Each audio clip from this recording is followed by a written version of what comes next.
कोई भी इस धर्म में चलने वाले को परास्त नहीं कर सकता। ये बात ध्यान से समझ लीजिए।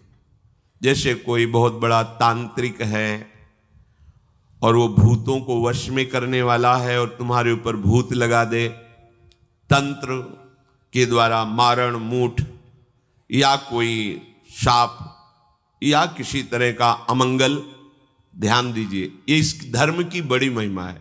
यदि आप भगवद आश्रित हैं, नाम जप कर रहे हैं, तो ना माया का कपट चलेगा, ना किसी का तंत्र तुम्हारे ऊपर चलेगा, ना किसी का कोई मारण मंत्र चलेगा, ना कोई भूतावेश तुम पर आविष्टित कर सकता है, ना किसी भी तरह की कोई विष आदि की। यदि आप सच्चे हृदय से भगवान की शरण में हो तो तुम्हारे ऊपर विष का भी प्रभाव खवाया जाएगा, विष वो हो जाएगा स्वास्थ्यवर्धक अमृत। गरल सुधा, गोस्वामी जी कह रहे, रिपु करहि मिताई, गोपद सिंधु अनल शीतलाई। जो भगवान का आश्रित जन होता है उसको विष भी अमृत हो जाता है। अगर उससे दुश्मनी करेगा ना कोई और उसका बुरा चाहेगा, वो जितना कुप्रचार करेगा, निंदा करेगा, उतने उसका यश बढ़ेगा। अगर वो आग लगा देगा तो उसके शरीर में चंदन से भी बढ़कर शीतलता का काम आग करेगी।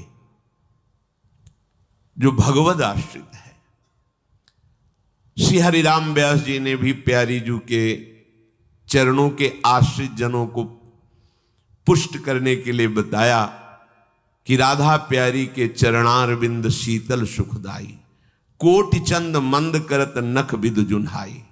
श्री राधा प्यारी के चरणारविंद शीतल सुखदाई। शाप ताप रोग शोक दारुण दुखारी, लाल इष्ट दुष्ट दलन कुंज भवन चारी। हमारी गोरी भूरी प्रियाजू के गोरे चरणारविंद का जिसने आश्रय ले लिया है, शरणागति ले ली है और राधा राधा नाम जप करता है, तो किसी भी ऋषि का साप उस पर लागू नहीं होगा। हरिराम व्यास जी कह रहे ये विशाखा सखी के अवतार है, कह रहे शाप कोई लागू नहीं होगा उसके ऊपर।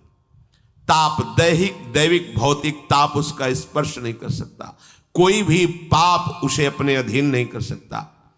किसी का भी तंत्र मंत्र उसके ऊपर लागू नहीं हो सकता, क्योंकि ये चरणारविंद लालजू के भी इष्ट है और ये चरणारविंद दुष्टों की दुष्टता का दलन करने वाले और हृदय में प्रेम प्रकाशित करने वाले हैं। कोई भी भयानक से भयानक रोग तुम्हारे शरीर पर हो सकता है, पर वो तुम्हें अधीन नहीं कर पाएगा। शाप ताप रोग शोक, बड़ी से बड़ी हानि होने पर भी तुम्हें शोक स्पर्श नहीं करेगा। प्यारी जू के चरणों का जिसने आश्रय ले लिया है, ये ऐसा परम धर्म है कि इसके आश्रित को कोई भी तंत्र मंत्र मूठ मारण भूत प्रेत पिशाच पिशाचनी कोई भी नहीं स्पर्श नहीं कर सकता। ध्यान रखना।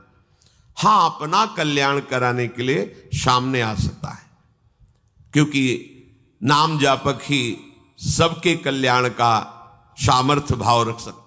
जो निरंतर नाम जप करता है उसमें सब सामर्थ्य आ जाती है। एक बार भाई जी से हनुमान प्रसाद पोद्दार जी समुद्र के किनारे बैठे नाम जप कर रहे थे, तो देखा एक सफेद पोशाक पहने हुए पाग बांधे हुए पारसी वेशभूषा में सामने खड़े हैं। भाई जी ने सदाचार के कारण कहा, बाबूजी क्यों खड़े हो, बैठ जाइए। तो उनका आप बोले तो मेरे में सामर्थ्य है आपसे बात करने की, डरना नहीं आप। भाई जी ने कहा मैं क्यों डरूंगा, आप कोई भयावा थोड़ी लग रहे हैं। बोले लग नहीं रहा, लेकिन भयावा हूं मैं, प्रेत हूं। भाई जी कोई बात नहीं,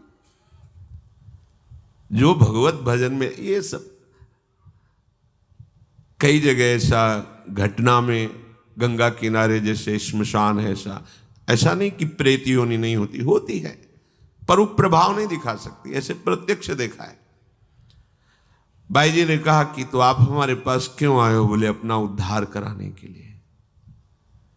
मुझे गीता कंठस्थ है, बहुत से शास्त्र कंठस्थ हैं, पर कुछ ऐसी मेरे से गलतियां हो गई जिनके परिणाम रूप मुझे प्रेत योनि प्राप्त हुई है। फिर मुझे आंतरिक संकेत हुआ है कि आप हमारा कल्याण कर सकते हो।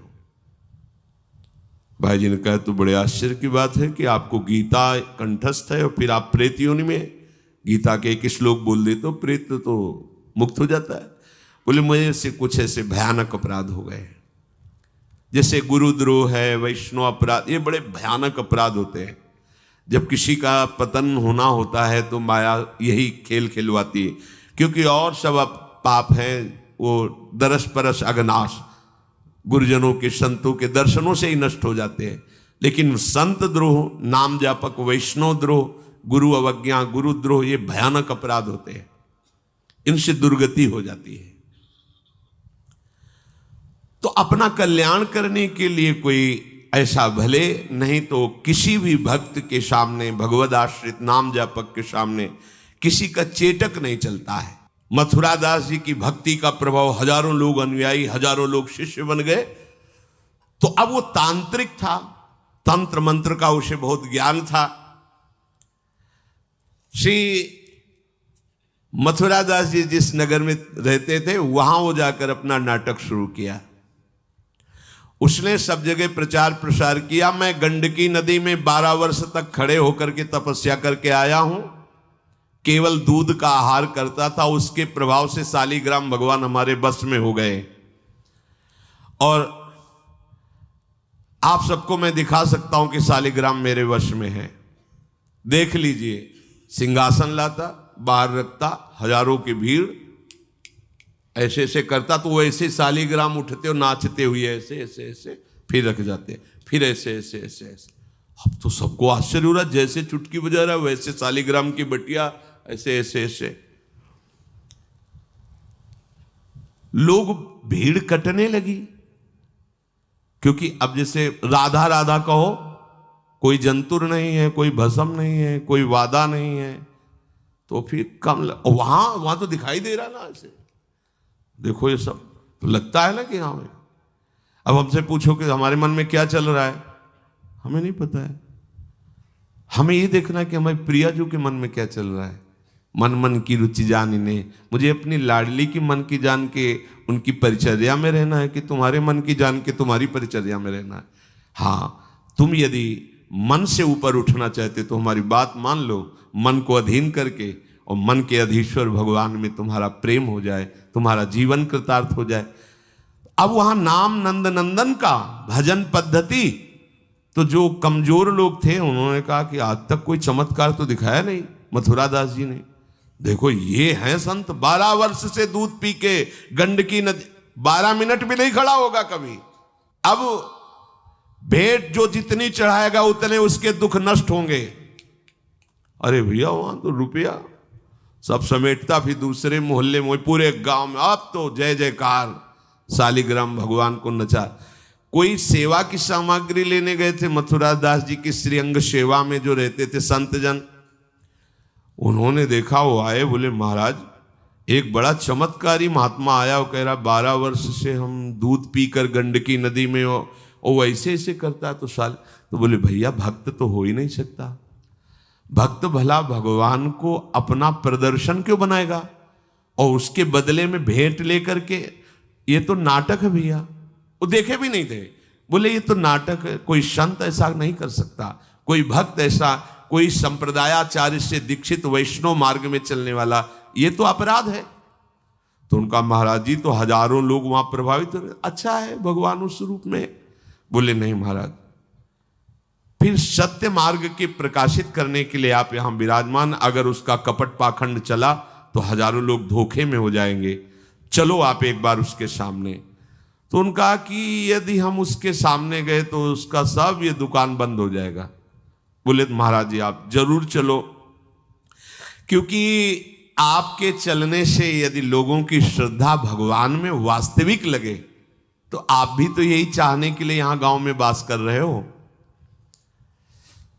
उनको बड़ा दुख हुआ कि एक तो उसको दुख होगा, उसका नाटक बंद होगा, दूसरा कि वो जान क्यों नहीं रहा है जिन भगवान को तुम नचा रहे हो, अगर वास्तविक उनके तुम सेवक बन जाओ तो तुम्हें सब कुछ प्राप्त हो जाएगा। शालिग्राम भगवान श्री हरि ही है, कोई और नहीं है। पर बहुत जब उन्होंने कहा तो कहा चलो अच्छा, तो पाए परि गए लेके जाए ढिग ठाढ़े भये, चाहत फिरायो पे न फिरे सोच पर्यो है। जान गयो आप कछु याही को प्रताप ये पे, मारो करि जाप यो विचार मन धर्यो है। मुठी ले चलाई भक्ति तेज आगे आई नाही, वाही लपटाई भयो ऐसो मानो मर्यो है।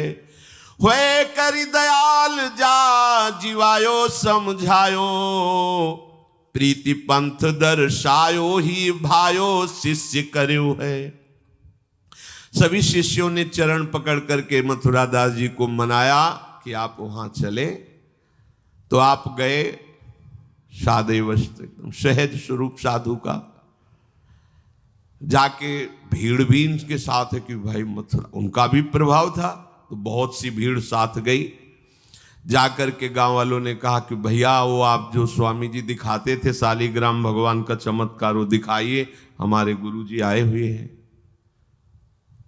ये तो उसने जाना था कि महिमावान है तभी तो वो आया था, पर उसको ये पता नहीं था कि हमारा प्रोग्राम इनके सामने नहीं चल पाएगा, क्योंकि भगवान नाम जापक के आगे कोई तंत्र मंत्र, कोई शाप पाप ताप ये सब नहीं, वास्तविक जो भगवत मार्ग में है।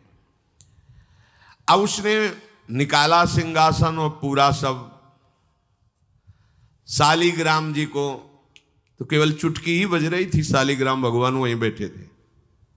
हर प्रयास कर लिया, कोई चमत्कार नहीं। लोगों ने कहा कि दिखाओ ना, अब ये हमारे गुरुजी हैं, गांव में रहते हैं। अब भक्त की निष्ठा के सामने भगवान को भी छोटा बनना पड़ता है। इतने महान भगवान भक्त बलि जी के सामने बामन बन के भीख मांगने के लिए गए। भक्ति निष्ठा जीत सकते थे, आज्ञा दे सकते थे, ना आज्ञा दी और ना विजय प्राप्ति की। भिक्षा में मांग करके दिया माता अदिति को कि आपकी चाह है कि राज्य पद देवराज को मिले, तो आपकी आराधना से मैं जाऊंगा, पर वो मेरा भक्त है, ना युद्ध करूंगा ना आज्ञा दूंगा, पर मांग के लाऊंगा। भगवान भिक्षुक बन के गए। भक्त के आगे नौटंकी नाटक कहां चल सकता है? अरे जुगनू तब तक चमकती रहे जब तक सूर्य प्रकट नहीं होता। सूर्य प्रकट हुआ तो लाखों जुगनुओं का कोई मतलब नहीं रह जाता। नौटंकी नाटक, ये साधुता का भेष धर के कितने दिन चलेगा? जिस दिन पोल खुलेगी ना, उस दिन सब नष्ट हो जाएगा, सब नष्ट हो जाएगा। लोग परलोक तो पहले ही नष्ट हो चुका था। पाखंड न करे। हम कह रहे तुम्हें धन चाहिए, तुम्हें सम्मान चाहिए, राम राम भजो, कृष्ण कृष्ण भजो, हरि हरि भजो, विश्व नमन करेगा, ईमानदारी से भजो। हमने ऐसे संत भगवान देखे, ककारा नहीं पढ़े, कुछ नहीं जानते, बस एक ओम, दुई ओम, तीन ओम, चार ओम ऐसे जपते, और लोग न्यौछावर थे, सीधे सरल ओम ओम, राम राम, कृष्ण कृष्ण, साफ सिद्ध। कबीरदास जी जैसे वहां पर राम राम राम राम।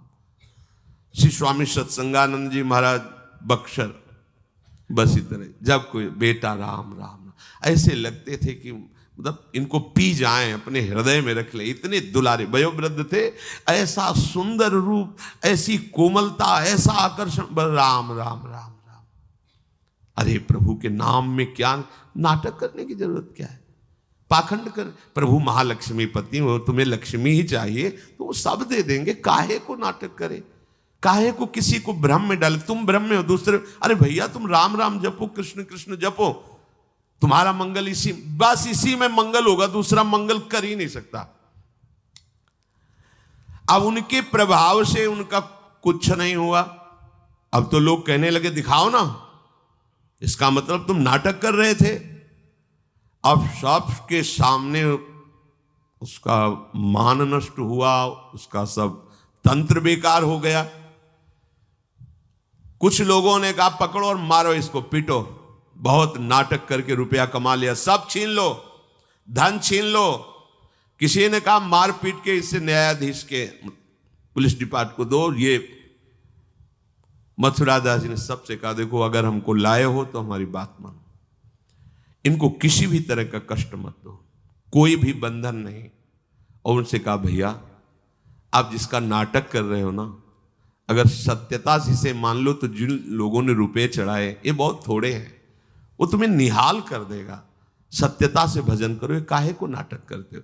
इतना कह के वो चले गए, पर उसको समझ में नहीं आया। उसने कहा अच्छा तुम अपनी दिखा दी, अब मेरी देखना। सबके बीच में कहा तुमने अपनी दिखा दी, अब मेरी।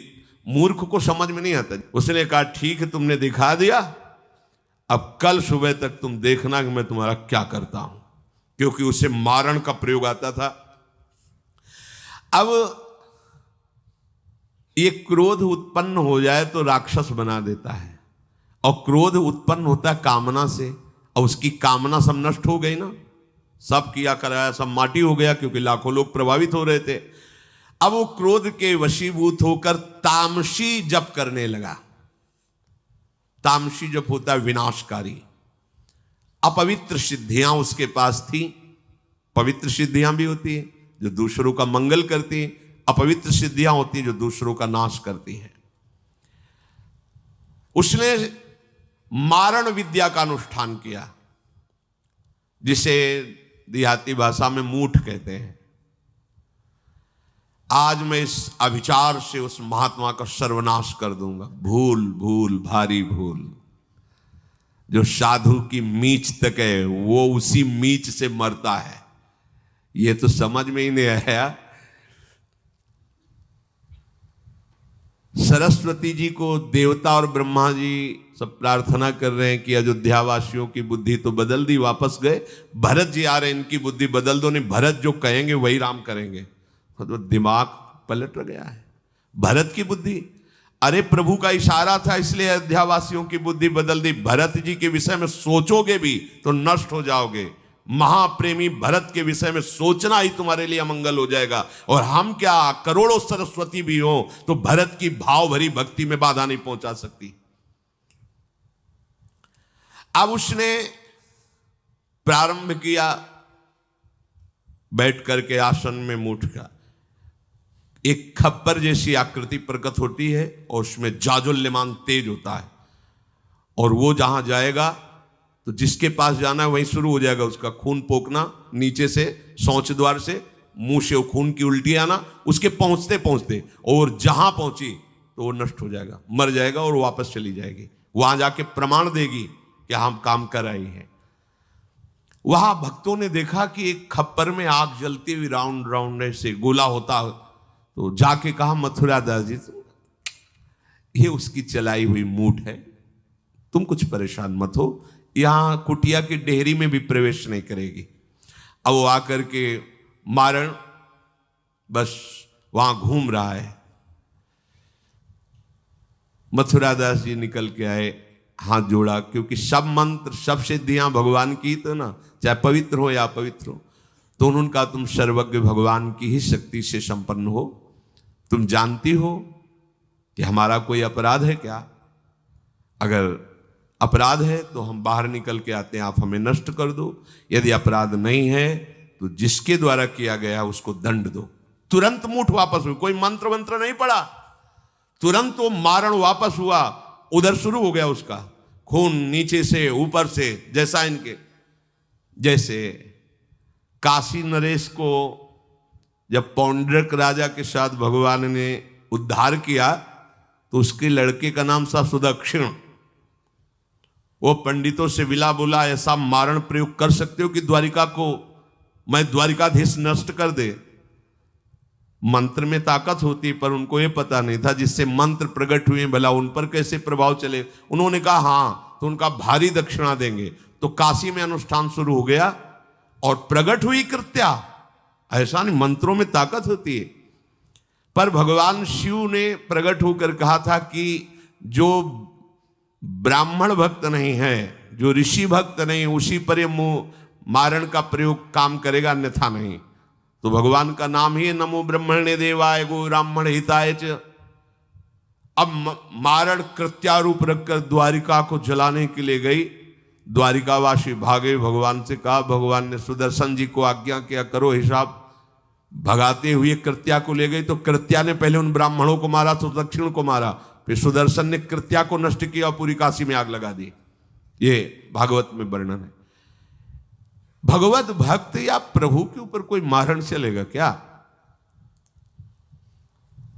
वो मारण उसी बाबा जी के पास जो नौटंकी कर रहे थे शालिग्राम के नचा, अब तो त्राहिमाम मच गया। और वो संत भगवान गए, क्योंकि पता था कि बचेगा नहीं, मंत्र का प्रयोग है। गए और भगवान नाम उच्चारण किया, कृष्ण कृष्ण कृष्ण। नंद नंदन के उपासक थे और मूठ से कहा शांत हो जाओ, भक्त की आज्ञा का पालन हर मंत्र करेगा, क्योंकि मंत्राधिष्ठात्र भगवान का दास है। शांत हो गई मूठ और उनसे कहा भैया देखा, तुम्हारा ही मंत्र तुम्हारे को अभी मार देता, अब सुधर जाओ। मतलब मृत्यु दशा को प्राप्त हो गए थे। संतों के हृदय में बदला लेने की कहीं कोई वृत्ति नहीं होती।